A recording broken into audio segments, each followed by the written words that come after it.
Meus irmãos, minhas irmãs, saudações em Cristo Jesus. Eu quero falar-lhes nesse instante sobre o seguinte tema.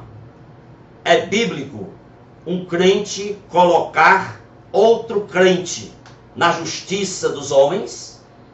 Meus irmãos, a cultura da sociedade moderna é a cultura da reivindicação dos direitos.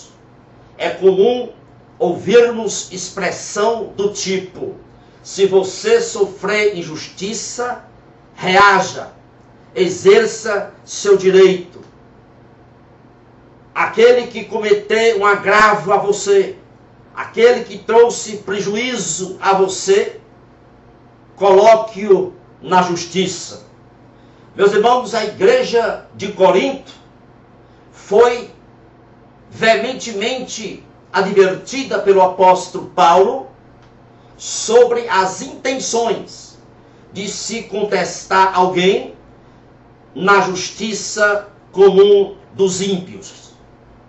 Em 1 Coríntios capítulo 6, Paulo faz uma indagação aos crentes de Corinto. E ali nessa indagação, Paulo, na verdade, está condenando o ato de um crente colocar outro crente na justiça dos homens. Paulo considera essa atitude, esse ato, como uma audácia. No 1 Coríntios, capítulo 6, verso 1, ele diz: atreve-se algum de vós, tendo negócio contra outro? A indagação do apóstolo Paulo aqui, em outras palavras, é o seguinte: como alguém que se diz servo de Cristo pode ter a coragem de fazer algo atrevido assim, colocando outro irmão na justiça dos ímpios? Esse ato que Paulo está falando aqui em Coríntios é uma atitude contraproducente ao Evangelho. É uma atitude que vai na contramão da misericórdia.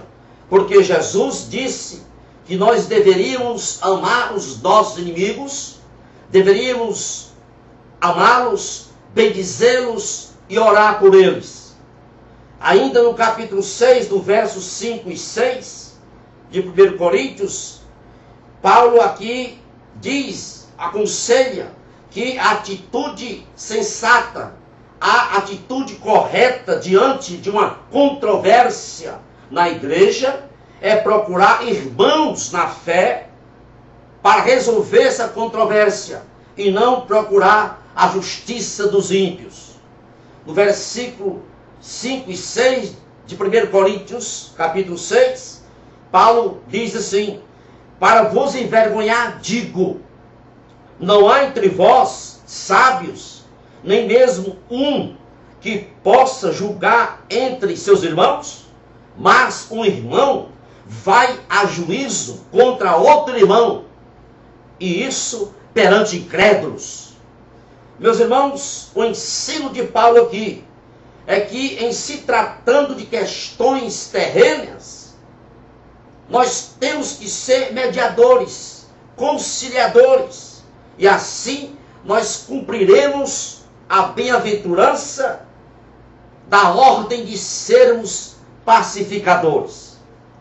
Então, na visão do apóstolo Paulo, aqui em 1 Coríntios capítulo 6, quando um crente coloca outro crente na justiça dos ímpios, Paulo vê isso como se fosse uma derrota. Primeiro, por causa da evidente falta de amor e de misericórdia. E, em segundo lugar, por causa do mau testemunho.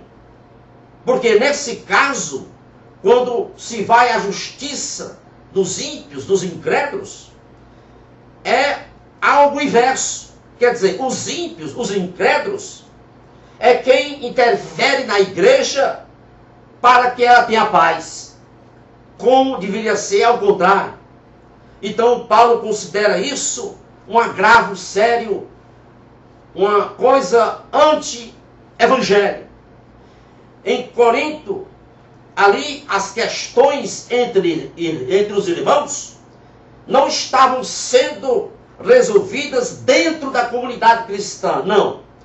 As questões, as controvérsias ali entre irmãos estavam sendo levadas diante de juízes incrédulos. E aí Paulo entra e doutrina a igreja. No versículo 7 ele diz: por que não sofreis antes a injustiça? Por que não sofreis antes o dano, o prejuízo? Vocês vão à justiça comum, aprendam a assumir o prejuízo, o dano. Era isso que Paulo estava dizendo. Meus irmãos e minhas irmãs, escute bem. O testemunho cristão não é faça o seu dever, mas o testemunho cristão é faça aquilo que não é o seu dever.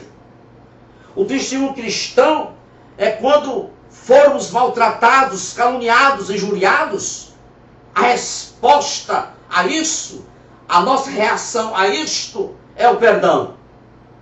O testemunho cristão, de acordo com a Bíblia, é que se alguém te obriga a caminhar 1 milha, diz a Bíblia, anda 2 milhas. E se alguém pleitear contigo e tirar-te a vestimenta, dar-lhe também a capa. Isso é que é evangelho.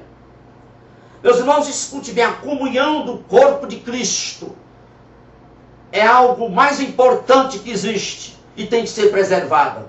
Mas para isso, muitas vezes, aliás, todas as vezes, nós temos que assumir o dano, a injustiça, temos que assumir os prejuízos.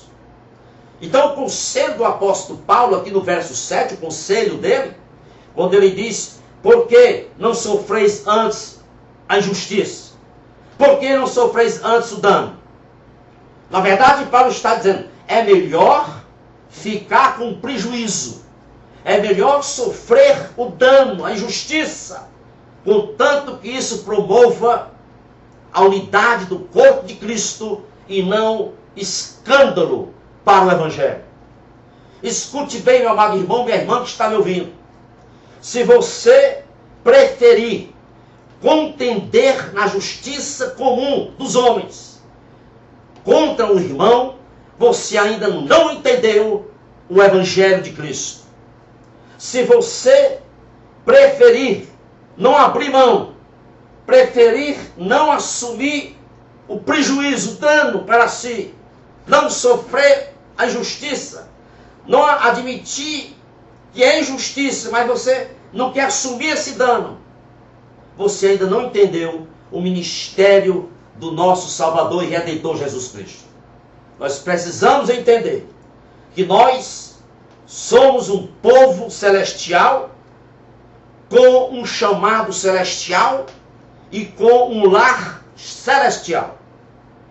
Se analisarmos a vida do apóstolo Paulo, nós vamos constatar que Paulo experimentou rejeições, calúnias, traições, falsas acusações.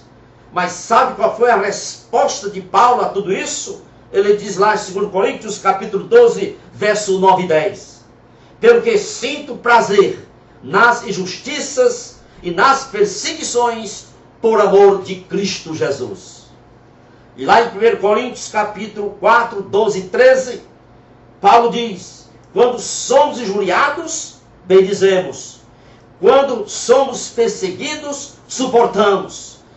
Quando somos caluniados, procuramos conciliação. Isso é ser servo de Deus. Isso é evangelho. O evangelho que é vida. É o evangelho de brinquedo. Se você coloca o irmão na justiça, você abraçou o evangelho de brinquedo. O evangelho de brinquedo, ele diz que a salvação é você se aceitar como você é. Isso não é salvação.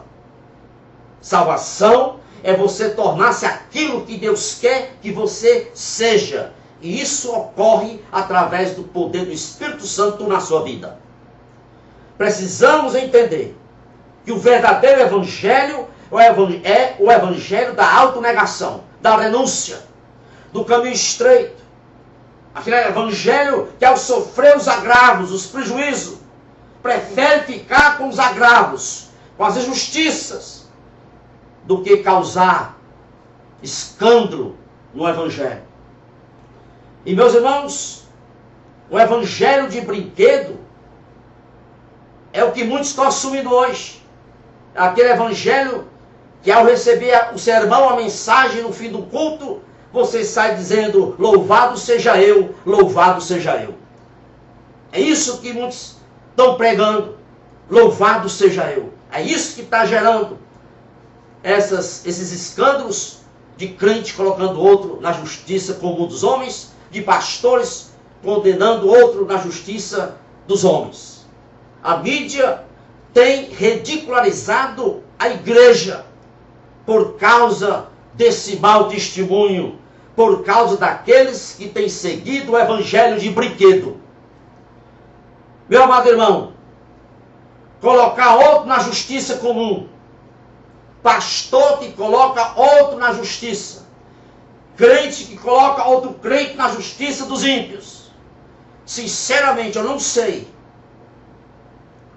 como é que essas pessoas vão morar no céu. Eu não acredito nesse tipo de evangelho.